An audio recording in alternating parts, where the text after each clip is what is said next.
Hey, my name is Eric Rotzep, and this is Libertarians at Large, where we discuss a week in news and express a libertarian point of view of the goings-on in our nation and abroad. We welcome your comments and your questions in the chat box, so feel free to comment regularly. We may share your comments on the air. This week, I'm joined by my fellow Libertarian at Large, Valerie Sarwak, and our special guest, Alex Merced, former vice chair of the Libertarian National Committee. How's everyone doing? Yay! Thanks for having me on. Absolutely. It's our pleasure to have you here. Yes, thank you. I also want to pose a question for our audience. What does Powerball and our federal government have in common? I'll answer the question at the end of the broadcast, so think about it. So, Alex, what have you been up to? Pretty much since the last Orlando convention. The reason I didn't run for re-election as vice chair was because I switched careers into software development, and that's pretty much taken up all my time. So between being an instructor for the General Assembly coding boot camps, where I teach like two classes at the same time, so that's about 60 hours a week, and then I try to do a lot of freelancing work, working with one project with one libertarian on a project that they're working on, and a couple other projects. I try to do like another 20 hours a week of that. So that's pretty much this office here is where I spend 90% of my time nowadays, now that I'm in Orlando. But I have tried to make it out and keep in touch where I can. I went to an event here in Orlando a couple weeks ago for the LP, and I'm hoping to do more as I'm trying to like make some changes to free up some more of my time. Yeah. Hey, I know quite a few software developers, and right now it's gangbusters. I mean, the world we live in, everything has to be software driven. So I'm sure I'm sure you're turning away projects because you haven't found that 25th hour in the day yet. Yeah, there's definitely some of that. Yeah. Well, it also allows you to be picky. It allows you to do the projects you want to do. Agreed. It's been an amazing transition. I mean, before I worked in finance, where I would train people in the financial industry for pretty much since 2008 to 2019, which was great, but it kind of kept me stuck in New York. I worked pretty long hours outside of home, so I was barely being able to spend time with my wife and whatnot. Now, I mean, I still work long hours, but I'm at home, so when I take a break, we can chat, we can have lunch together. So it's been a wonderful shift in like work-life balance. And being able to participate in helping people make that transition and empower themselves that way, it's been pretty, well, I was empowering people by helping them switch careers in finance before. Being able to continue to do that in this space, especially during this time when it's kind of hard to find sort of alternative options as the job market's changed quite a bit, it's been super fulfilling, and I've been super happy. That's awesome. Okay. That's awesome. Plus, I'm excited to hear that you're going to get more involved again in the party, that maybe you might have some time. So I know Florida's got some amazing things going on and some amazing races coming up as well. So definitely a lot of fun. Yes, vote to re-elect Jim Turney. Yes. Yeah. Yes. So what else? I mean, what caused the move down to Florida? What about Florida drove you away from New York, like the throngs and masses of individuals? Well, basically what happened is we kind of wanted to leave New York for a while, mainly just because the taxes kept getting higher, the cost of living getting higher, which relates to the taxes. So more taxes, business have to raise prices. On top of the rules just kept getting more and more strict. It was just, and it just became less fun to be there. Yeah. And then we started debating, and plus my wife has lived there her whole life. She's born in Brooklyn. We were still living in the same building she grew up in. Wow. Yeah. So she really kind of wanted a change of pace, and she had friends in Orlando. One of her best friends moved here. Her my mother-in-law moved here to the Fort Lauderdale. And and there's a lot of friends I've made around here. But then we also went to Charlotte, and I loved Charlotte. So for a couple of years, we were kind of debating between Charlotte and Orlando. Then what happened is that when I got the job at GA, I can only work in states where they kind of have the ability to hire full-time workers. So one of those states was Florida, and that kind of sealed the deal for Orlando. And then originally wanted to move last year, but COVID kind of delayed everything. Like it delayed me seeing Evan Hansen. It delayed me going to Orlando. So I just focused on work, saved as much money as I could, and then this year we just did it, and it's been the greatest thing I ever did. Good for you. Awesome. So I've got a curveball. Justin asks a question. If libertarians, what do you guys? I'm sorry, this is interestingly worded. Basically, what it boils down to is what is the libertarian plan for Native Americans living on reservations, and how do we make them safer and better? I mean, first, can I say, first thing, we need to let them own their own land. Yeah. Yeah, because then they're invested in their own surroundings, and when you have personal ownership, you're a better steward of that property, and you are a better caretaker and a better developer than the omnipotent force of the brute force of the state. I did not know that they had to rent their property from the government until we lived in Arizona, because Arizona has many reservations, and one of my friends was a elementary school teacher on one of the closer reservations, and she told me that, and I was like, I can't believe that I've lived my whole life, 40 years at that point, not knowing that. And so that would be number one. That would be my thing. I 100% agree with that. Like property ownership makes a huge difference, as you guys already mentioned. I mean, and one, it just seems unfair to not give people that opportunity. But also the things that you can do to make anywhere safer, anywhere more prosperous applies. I mean, basically opening up the room for more free or more liberal trade between different actors. And then again, any kind of taxes. I mean, also, I mean, I don't know what the rules are particularly about, like if there's like tariffs or anything between like because since they're their own sovereign land between like Native American reservations and the U.S., but any sort of things that can reduce the cost and the barriers to doing commerce is going to empower, create prosperity, and prosperity creates safety, because when people have the ability to live their lives on their terms, then there's just less problems. So just let people be prosperous. And allow them to actually have a say in how their communities are managed, instead of just allowing the federal government to steamroll them and say, this is how it's going to be, and tough luck. You know, if you have Native Americans making decisions about their communities and how to prioritize schools, what the school's curriculum is going to be, how their law enforcement is handled, you know, electing their own police chiefs and stuff like that, and giving them, well, governance, and not being dictated by the federal government, I think that's going to also go a long way, because the only people, or the best people, who know how to make Native American land safer is the Native Americans. So, you know, and I'm even open to the idea, and I would put it towards a referendum to Native Americans to allow all or most of the reservations to actually become the 51st non-contiguous state, where every single reservation has achieved statehood, and they're not connected to each other. And if that's an option that is favorable to Native Americans, I would be totally open to that idea as well, to give them an equal seat at the table and actually allowed to have a voice in our government, because they are not given that right now.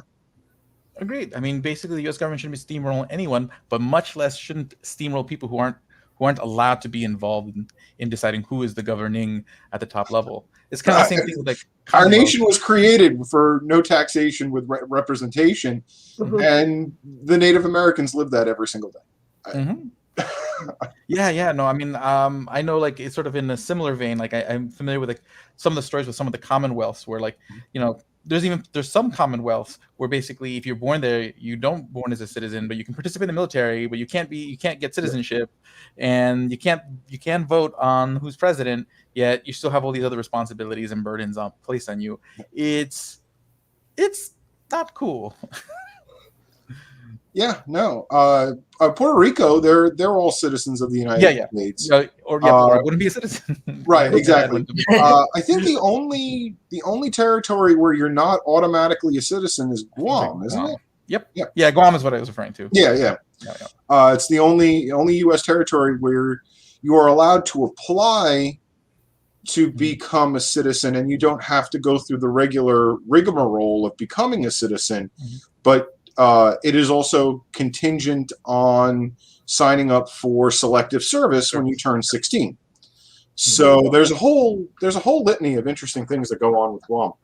But actually, that raises a next interesting question, not from a viewer, just from me. So selective service.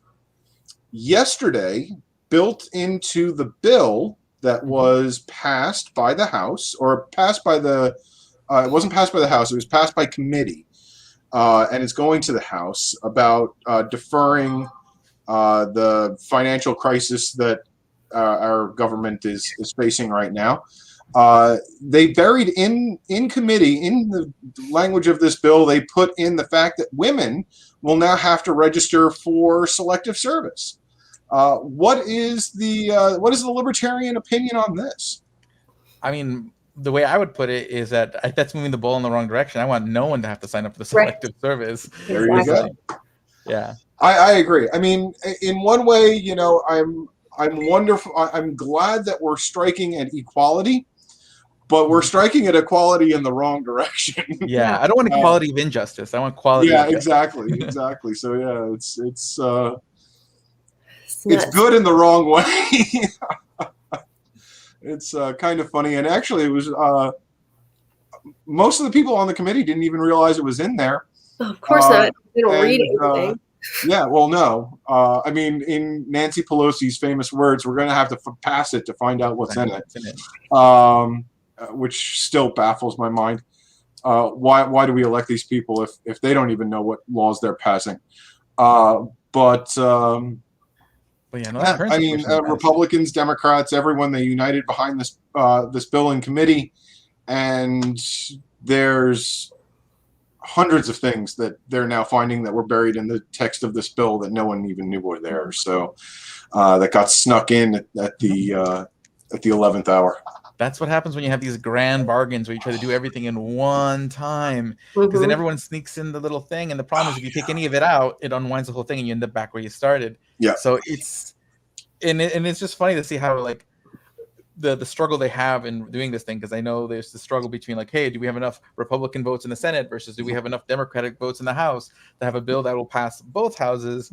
And it's just like, everyone told themselves like, oh no, if politics can change back to what theoretically the nostalgia was of what politics was but never was. Yeah.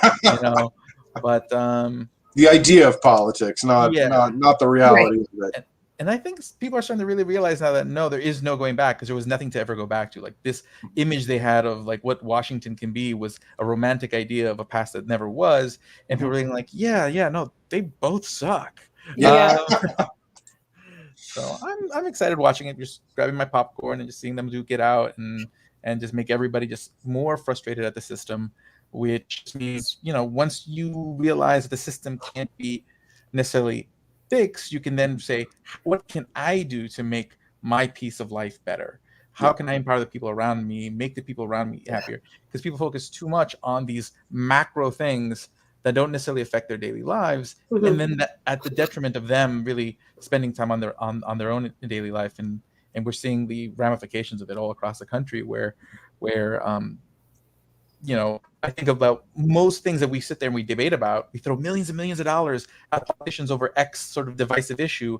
Nothing changes when those millions of dollars could have gone to like direct aid to people who needed help. Yep. And that actually would have done much more to solve X problem than just funding the political theater of the left, of the R's and the D's, to be more precise. Right. No, you're absolutely right. Oh. So what are some of the news stories that have attracted you over the last week, Alex? I mean, news-wise, I mean, mainly the main thing I've been just following is just mainly the stuff going on in Washington, and just sort of watching this whole negotiation that got fought between the Dems I mean, actually within the Democratic Party regarding this whole infrastructure bill, and that's been amusing. So it's kind of fun. It's kind of interesting to see that like politics on a like media sense is more boring per se, but it's still frustrating. But I haven't really followed much other stories. Like I'm aware of the German elections. I'm aware of the guy who's missing, who supposedly like murders his fiance. I'm kind of tangentially. The problem is like I'm so like on my teaching a class most of the day that I haven't been really able to fill in the nooks and crannies of the day-to-day news. There's actually other libertarians who fill me in when I open up social media. Right. So I get that lens. So you're in the tech sector and you work a lot in that. Did you watch any of the Senate hearings today with Facebook and Instagram? Not yet. I was teaching class throughout the day, but what was sort of like the so basically it all goes down to splitting Instagram for potentially younger users and protecting kids. It's what they tried doing with Facebook a number of years ago, where they were going to have a younger Facebook, and it never worked out, and all of that stuff, and it was a coding nightmare, and it created new nooks and crannies for disreputable people and all of that stuff. And now the federal government is thinking about doing the same thing for Instagram, even though the Facebook attempt at doing it years ago was a complete failure. But now Washington thinks this is a good idea, and Facebook is fighting it and saying that we've tried this before and it was an utter failure. Yeah, I mean that's what always happens. Like they get involved in the company, and the thing is that this is a perfect example. Like you said, when they did like that Facebook for Kids a few years ago, if you have a group of people who are potential victims, and then you put them in a clear spot that you label, here's where the potential victims are, that's going to end up with the problem. Yeah.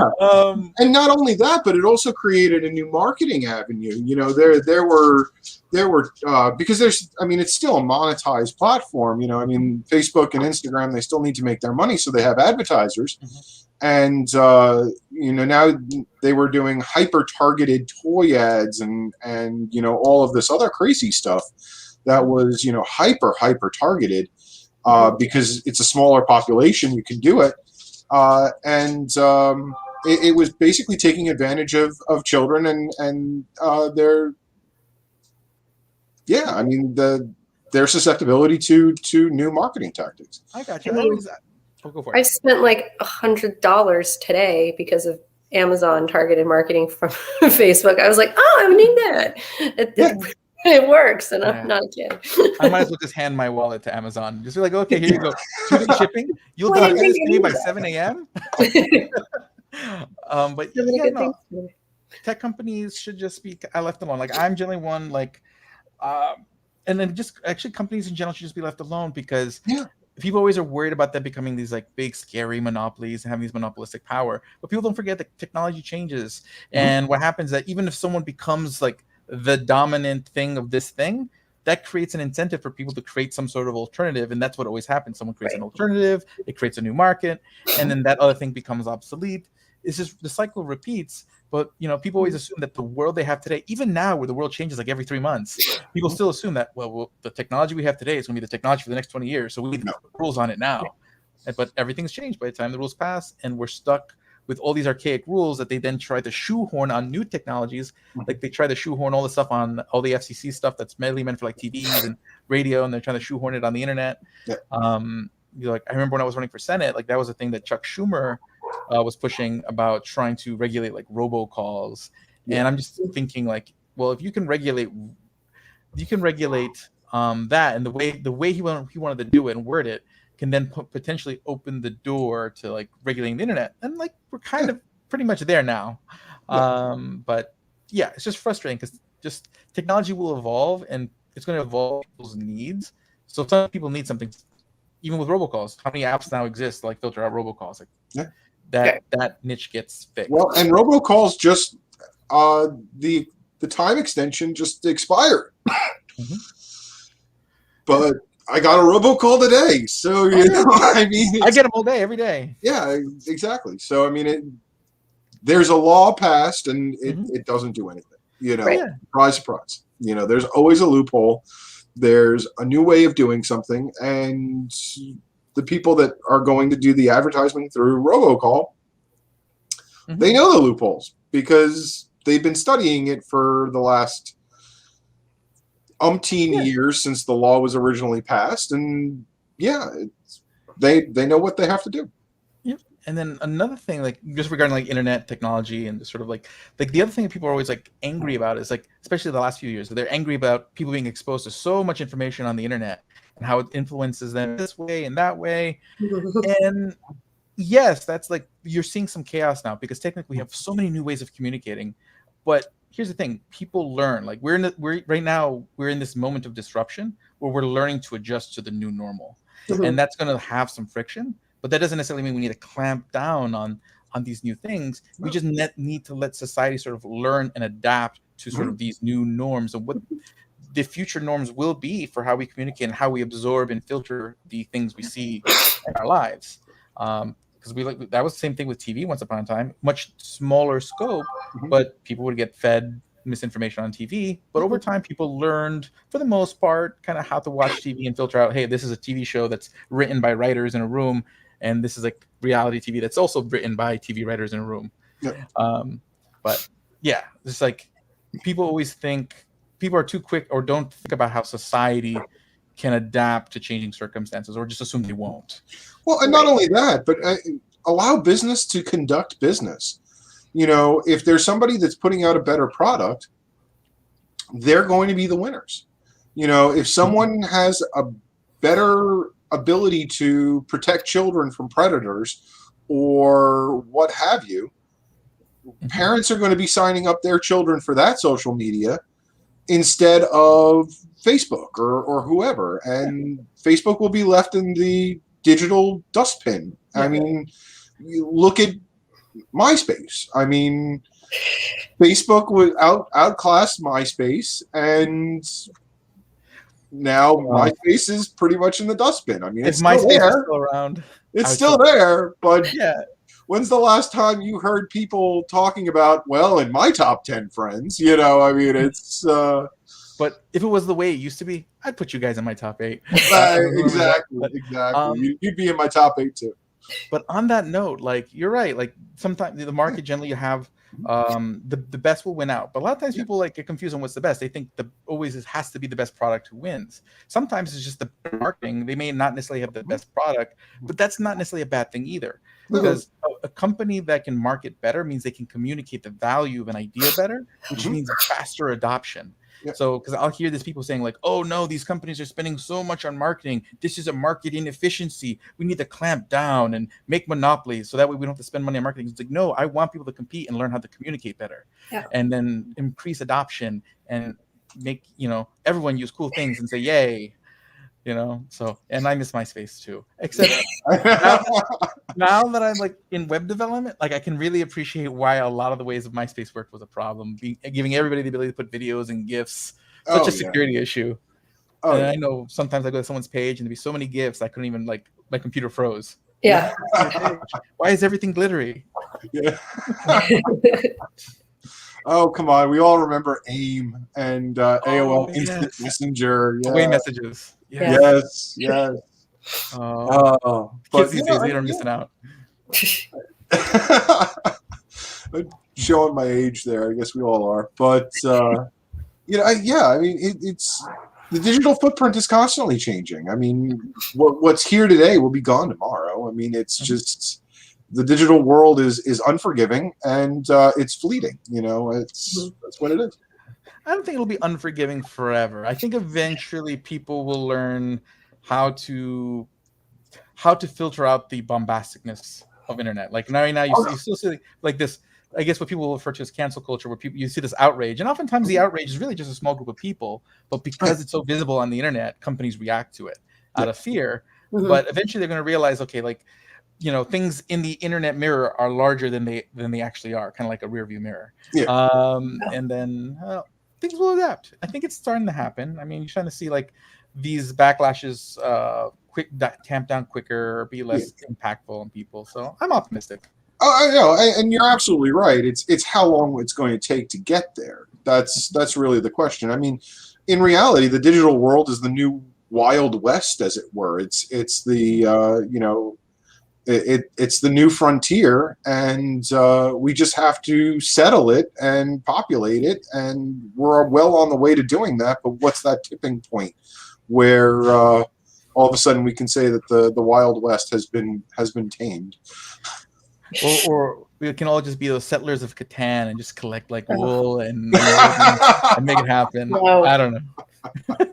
Well, settlers is so good. One time I got it was barely dating my now husband, and a couple friend. I was like, oh, good, a couple friend, yay!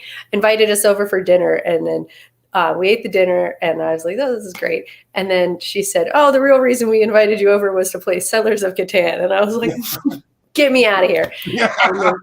3 hours later, I've never played that game again. Sorry, Catan. It's okay. It's not like Monopoly where it's like, it's like a 3-day adventure and then everyone hates each other at the end. Monopoly. I've lost friends over Monopoly. That's never a good one. That is never a good one. Yeah, actually, one of the ways that I knew that Alex was a keeper, my Alex, not you, was the fact that we played Monopoly and we still tolerated each other afterwards, and I knew that it was meant to be at that point. So that is a good sign. That is that is a sign of trueness. Yes. Well, the games are good. But actually, and then on that note, like one of the things I used to always say on the campaign was I would actually compare regulations to board games because I think there's a, for example, like if you ever played Uno, basically Uno is the simplest card game possible. The rules are super simple. You can tell if someone's cheating because if you put a red 2 on a green 4, you call shenanigans. Yeah. And because the rules are simple, you don't need a referee. You don't need someone to kind of be the arbiter of the rule. So basically what would happen is that's the reason why we want simpler rules.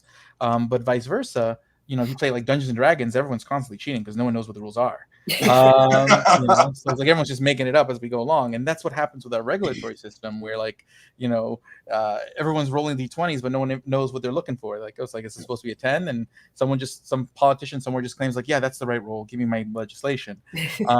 So that's a good analogy. Well, let's also be honest that the code of laws in the United States has now gotten so behemoth that in reality there's a law for both sides of the argument, and it's whoever finds it faster, and that's really what it is. So but keep it simple. I always think that as it rings true when it comes to, because you keep it simple, more people play. Like more people are willing to play Uno than I can find people to play Dungeons and Dragons. Yeah, and it's more transparent. Yeah. I like games. But I used to own a game store at one point. That was so I played a lot of games. See, I'm still I love my Axis and Allies. I haven't played that yet. Oh, that's another dangerous game, and be prepared to lose a week. That's one of those board games. Gotcha. Yeah. But I digress. So it's 8:30. Do you know what time it is? Is it the time to check where your kids are? Pretty close. Pretty close. It's the time for Washington Weekly News Quiz, brought to us by PBS. Got it. Let's see. Let's try this out. First question.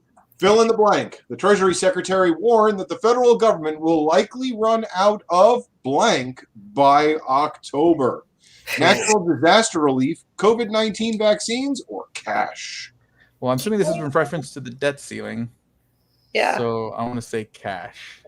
I would agree with you.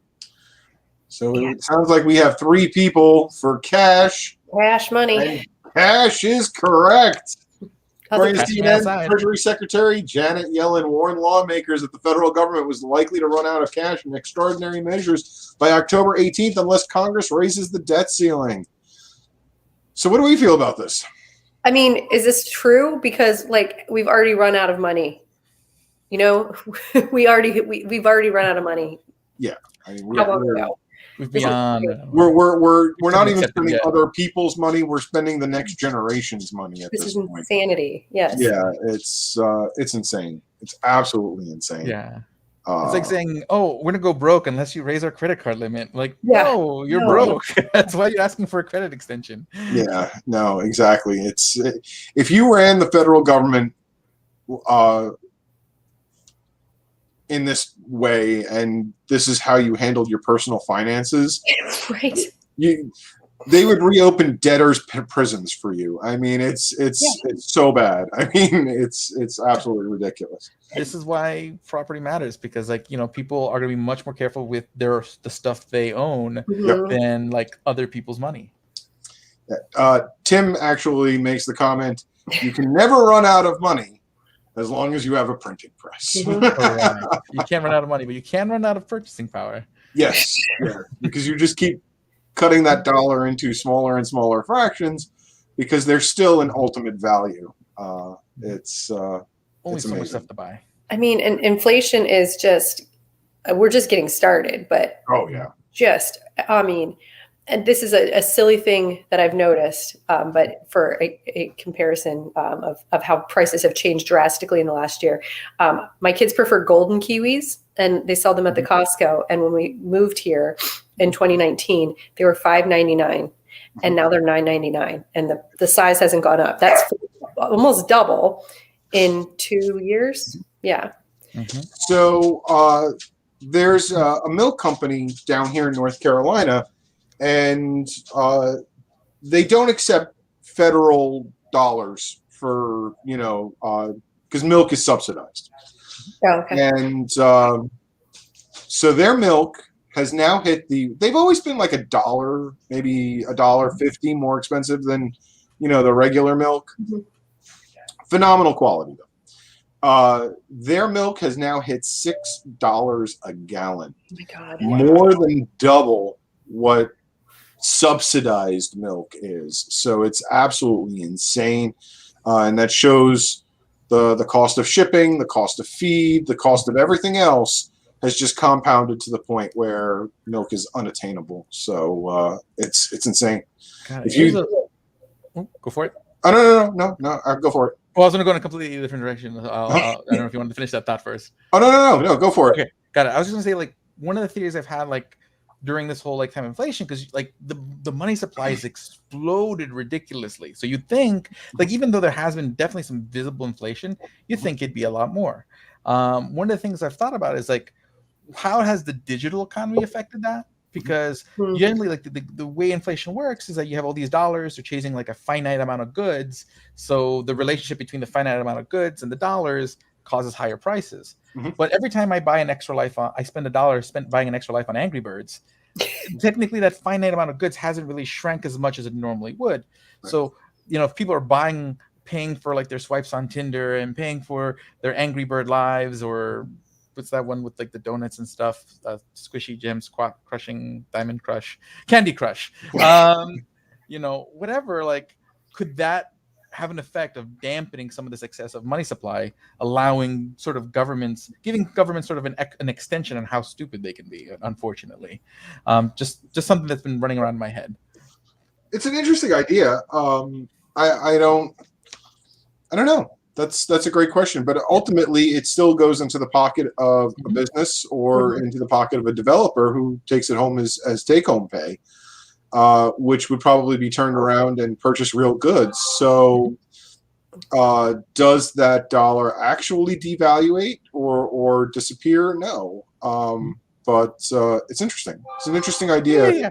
The theoretical product instead of a physical product. Like, I don't think there's been any studies on that yet, but it's just an interesting thought. Like, if a lot of people buy more digital goods than before, how might that change price flows? But we are seeing the inflation now. I mean, you're having supply chain shocks. You have the extra money. You have all the recipe for really horrible price inflation. I mean, the next idea, though, is impressions. People are buying advertising on impression. Mhm. Is impression actually a physical good, and does that actually contribute to the gross domestic product? Because it's just someone seeing something. Yeah. Are you actually? Is that an economic driver? So there's a whole new digital currency evaluation that probably needs to occur into the calculation. It's an interesting idea. I never thought about it before. Yeah, it's an interesting time. I'm really interested in seeing like different people's different spending patterns, because I know like the majority of the money I spend right now is on digital stuff, like TV shows, music, but all digital, games, because now all the games you download. So very few physical things. Yep. Next question. Which country pledged to reduce abortion for non-medical reasons? China, Turkey, or Guyana? China. Yep, China. You have to say it that way. Yeah, China. Like that. According to The Guardian, the Chinese government announced on Monday that it would seek to reduce abortions for non-medical reasons, a move seen as being in line with its attempt to accelerate birth rates. China's pledge to limit abortions put women's bodies under the state control, just as the one-child policy did, and could endanger the lives of women seeking abortion, civil rights groups have said. Yes. See, this is a perfect example of why you just don't want the government involved in this issue at all, because they've been on both extremes. They've been in the position of forcing people to have abortions and in the position of saying people can't have abortions. Like, you give the government the power to do one, they can do the other. And that's why it's like best just not to have government involved at all. That is a good point, and this is a good case study in that. I personally, as a gay man, I want to adopt a child, and every abortion potentially limits a child to be adopted.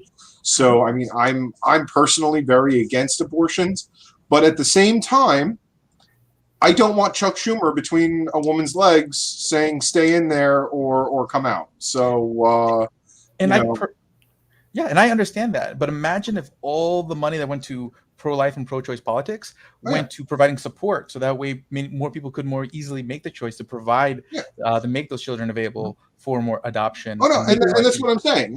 I don't want politics. I know. In any of this, even though my personal opinion is one way or another, I don't want the government getting involved in what a woman decides, because that's just bad politics. It's a bad idea, and it puts us down the wrong road. No, 100% agree. I was just making the point just so that for the audience, Gotcha. Because that way people can think about like how they spend or how they direct those political dollars. Like there's organizations that, like the LP, that are looking to the political dollars you give them are there to free up other dollars in your pocket, while other organizations just take your dollars and do nothing with it. So we'll avoid the rest of the conversation with this hot potato. Next question. Select all that apply. This week, which of the military officials below testified before Congress? Chairman of the Joint Chiefs, General Mark Milley, Deputy Secretary of Defense, Kathleen Hicks, and Defense Secretary Lloyd Austin.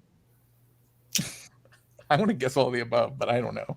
I think it's the first and the third, but I would agree with you. It's the first and the third, because I listened to about 90% of these hearings. Look at me. That Milley guy, he's on all the time. Oh yeah, Milley is the heartthrob of Congress right now, I swear. And we are correct. According to CBS News on Tuesday, Defense Secretary Lloyd Austin, Chairman of the Joint Chiefs, General Mark Milley, and the head of U.S. Central Command, General Kenneth McKenzie, testified before Senate Armed Service Committee.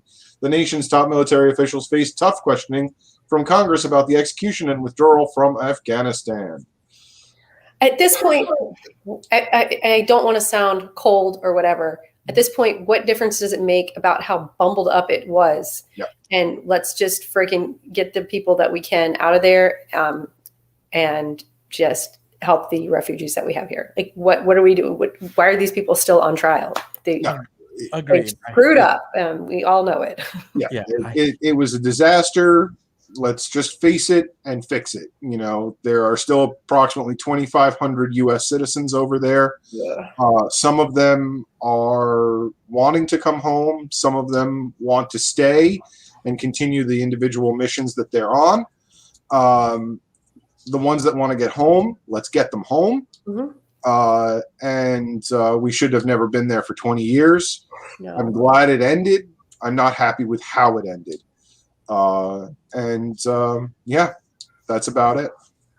Yeah, no, 100% agree. It's politics in the sense that, like, the blame game should not. Well, there shouldn't be a blame game. That's like just a cultural issue in general, because we see this in criminal justice as well, where people are more concerned with finding someone to blame for something than trying to ask what is the problem. And we are, and then politics nature, like, they rush and distract us from fixing the thing because we're too busy trying to see where can we cast blame. Of course, here's for political motivations, and then but in criminal justice, again, it's just that everyone is always looking to throw a stone when we shouldn't throw stones, but look to make sure that there's no need for that.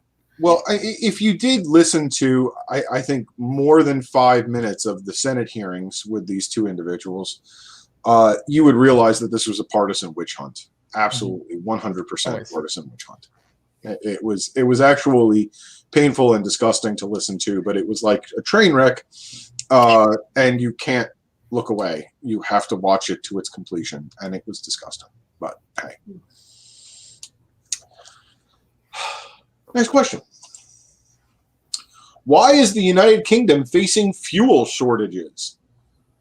Fuel prices decreasing dramatically due to a new UK environmental initiative, a shortage of truck drivers to deliver fuel to the country's gas stations, or difficulty receiving fuel from the Middle East due to the Afghanistan crisis. Shortage of truck drivers. Yeah. They call them lorry drivers there. Yes, they do. That's cool. According to ABC News, the United Kingdom is facing a shortage of truck drivers that can deliver fuel to the country's gas stations.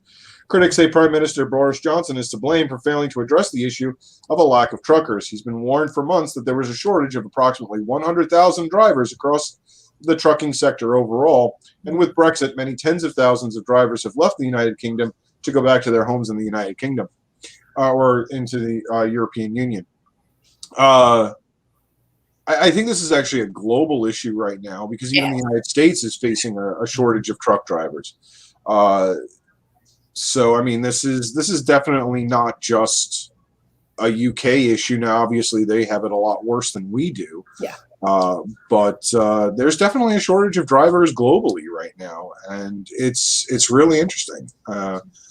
Never thought I would see this. I mean, even dock operators, you know, there's a record number of ships sitting off of Los Angeles and San Francisco harbors trying to get in and offload their goods. Some of them are having to stay there for 6-7 days, just kind of idling at the mouth of the port, waiting for a slot to open because there aren't enough crane operators.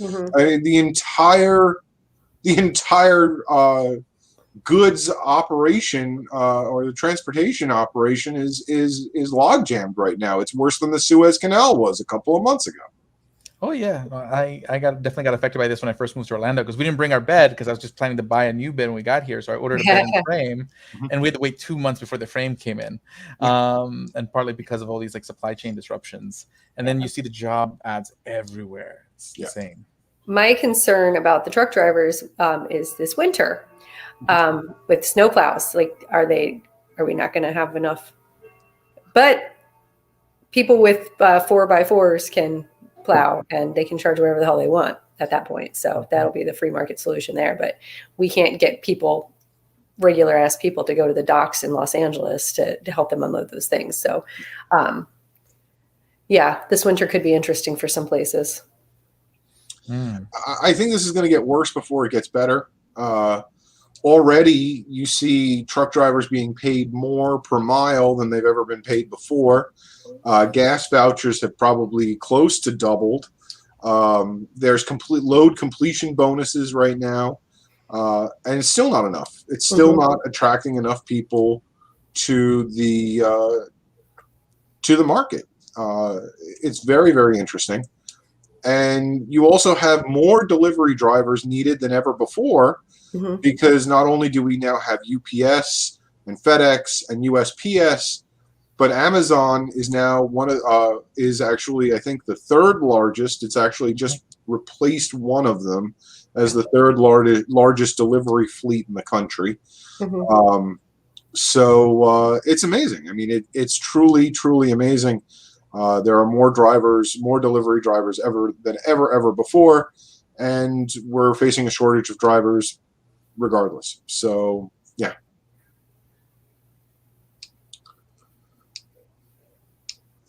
Next question. This week, which country doubled its Afghan refugee resettlement target to 40,000 people? Canada, Switzerland, or the United States? I'm going to guess Canada, but I'm not 100% sure. Yeah. I'm going to agree with you, Canada. That is correct. What is the United States at? Does it say in there? It does not. If I remember correct, the United States was close to 100,000. Oh, okay. Plenty of space. Bring them all. But as long as they don't go towards Texas, because they'll probably be chased down on people with horseback. So it's one disaster after another with our federal government, I swear. I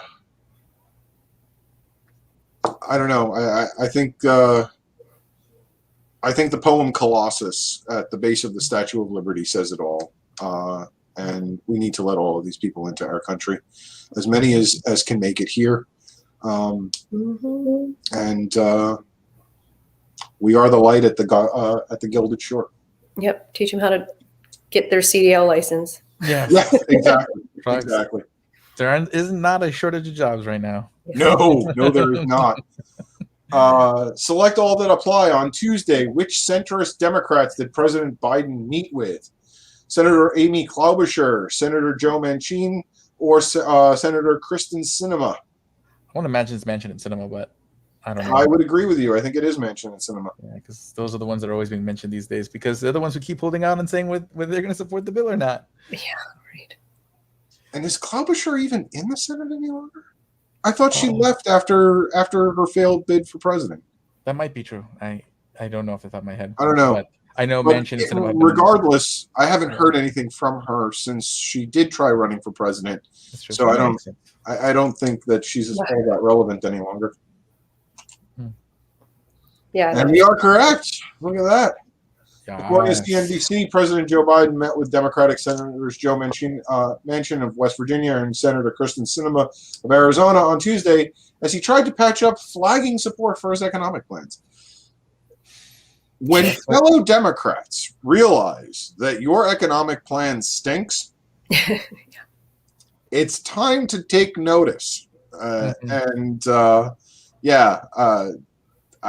says a lot. I really think that says a lot. And this is what happens when you promise too much to too many people. You can't get everybody on the same page. Yeah. And it's.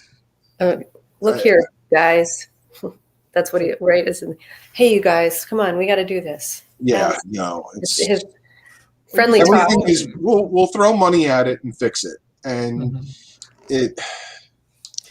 Yeah, and to the rest of the party, it's not enough money. You're being right.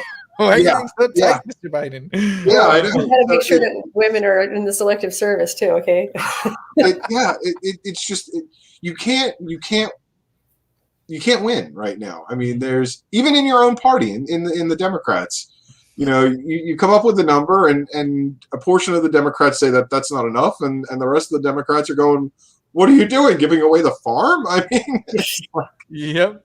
It's amazing. It's absolutely amazing. So but the fact that the party is that fractured, I think, is good for the Libertarian Party at least. So that's how it goes. It's insane. But next question.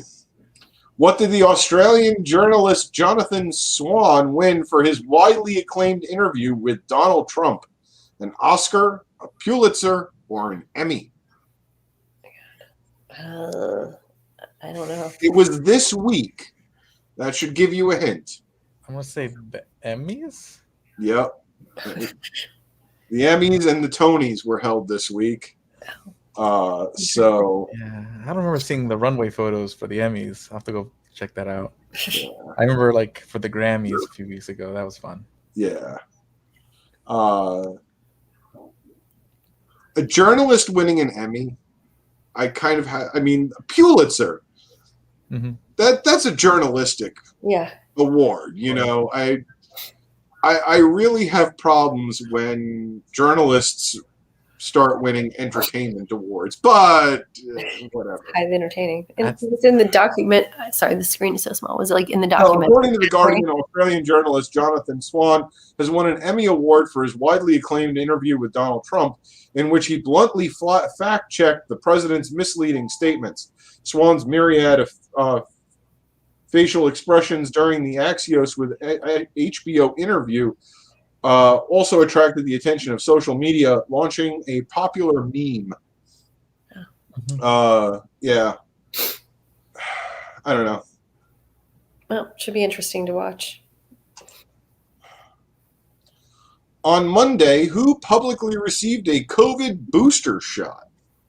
Dr. Anthony Fauci, President Joe Biden, or Vice Presidential Kamala Harris? Joe Biden, because he's so old? That's what I would say, yeah. Yeah.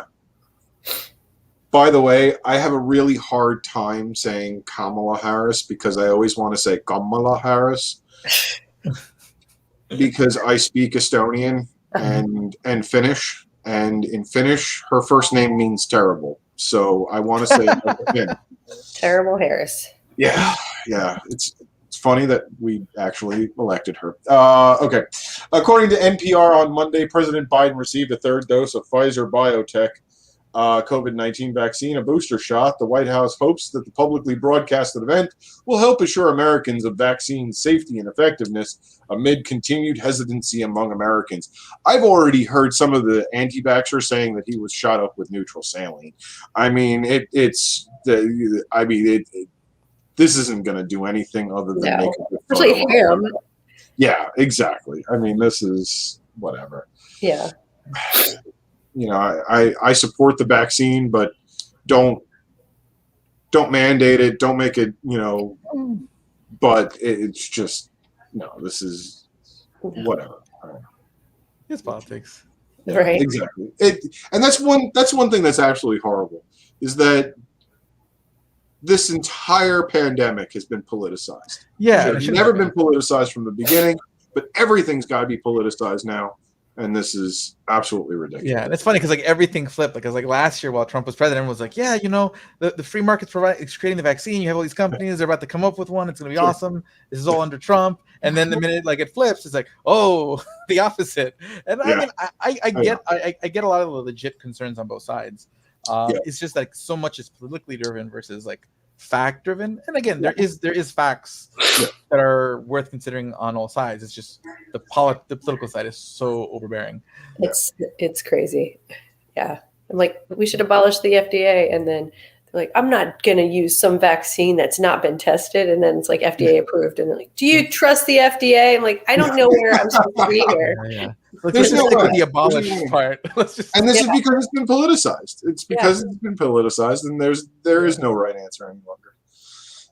Which company announced that they will be hiring 150,000 workers ahead of the holiday shopping season? Walmart, Amazon, or Target? Gotta be Amazon. I think it's is it Amazon or maybe Walmart? I'm thinking it's Wally World because Walmart is hurting for employees, and I know Target actually reduced their holiday hiring number because they're going to be increasing the hours of currently employed full-time workers. Amazon I think is always hiring people. So I'm thinking it's Walmart. I think so too, because I remember it came up because my wife is like super, super into Halloween, so she gets offended whenever Christmas comes up before Halloween. Yeah.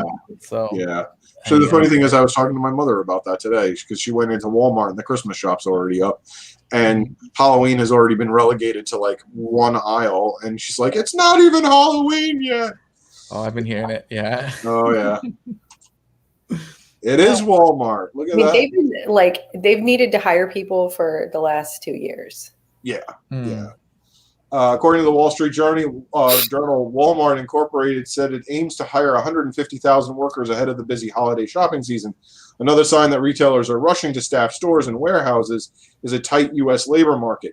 As holidays approach, Walmart warns to ensure that we're ready to help customers.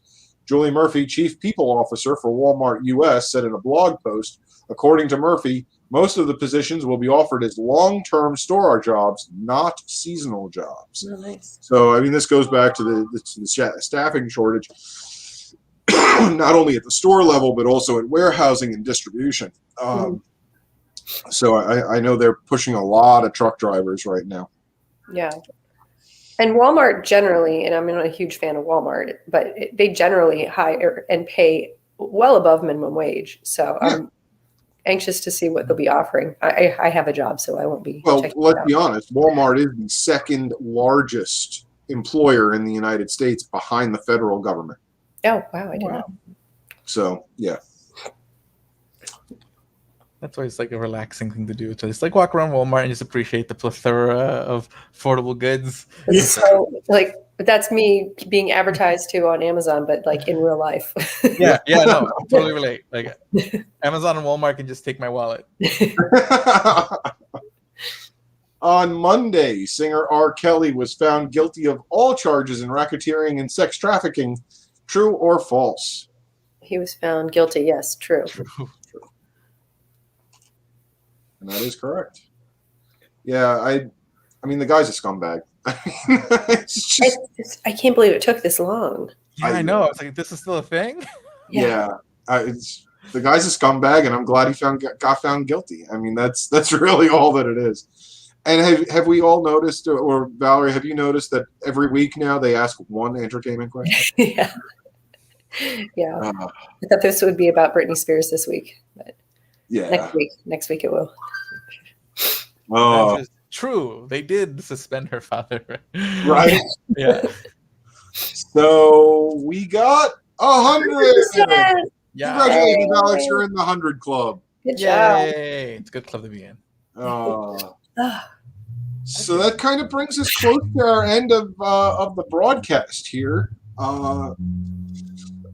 So let me talk about why Powerball and the federal government have something in common this week. Bring this back up. The next drawing is Saturday, October 2nd. The current Powerball estimated jackpot is $620 million. That number is very, very important because if you take the spending of the United States, both the mandated spending, discretionary spending, and the proposed or assumed interest on the loan, on our current debt, and you divide that out to figure out what the federal government spends per hour, it's $620 million an hour. Oh my God. So whoever wins the estimated jackpot of $620 million, if you donate the whole thing to the federal government, you will support our nation for 1 hour. That's it. How do they think this is sustainable? It's not. My favorite part is when they're like, "Oh, we can borrow money now because 0% rates, it's cheap." And then the problem is, like, most of the financing is done like short-term T-bills. So technically, the minute interest rates go up, it's like, yeah, this is. Yeah. So that's what the federal government and Powerball currently have in common. That was a good one. It's my fun fact for the week. We should make that a post. Scary fact for the week, in fact. You sold me some little lottery tickets now. Yeah, send that to the person who does our social. Yeah. That's a good thing to put on our Facebook page right now. Yeah. I was actually just doing the math, and I was like, oh my God, that actually works out. It's really scary. I'm going to go try win me some hour of federal spending. Yeah, I have to go buy my ticket for Saturday. Anytime it's over 450 million, I start buying a couple of dollars worth of tickets. Because you're picky before that. Yeah, exactly. Yeah, it's like It's 400 like 100 million. Is it worth Nah. time? You know? Yeah. No. What am I gonna do with 100 million? Yeah, trip Not over that. It's not even an hour of federal government spending. Yeah, I know. It's like once it becomes an hour of federal government spending, then it's worth playing Powerball. No, no. But Alex, anything that you've got going on in the next week or so that you want everyone to know? Bottom line is you can still find me occasionally on the same outlet. So I still do the occasional podcast. So they're very, the Alex Merced cast is very sporadic whenever I have something interesting to say.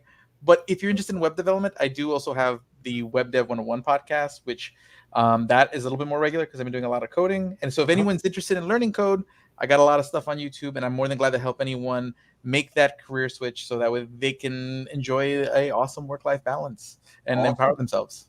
Awesome. Very cool. Valerie, anything that you've got going on in the next week? No. Thank God. I would also just like to remind everyone, go to lnc2022.com and buy your tickets for Reno, Nevada for our next national convention. Tickets are currently on sale, and they are at early bird pricing right now, so make sure you get them early so you get the best pricing possible. And on that note, I'm going to say goodnight. Everyone, thank you for watching. We will see you here next week again when Cassandra Fryman will be our guest. And until then, have a great week, and we look forward to explaining the news and discussing the news with you at that point. Have a great night, everyone. Bye-bye. Bye. Bye.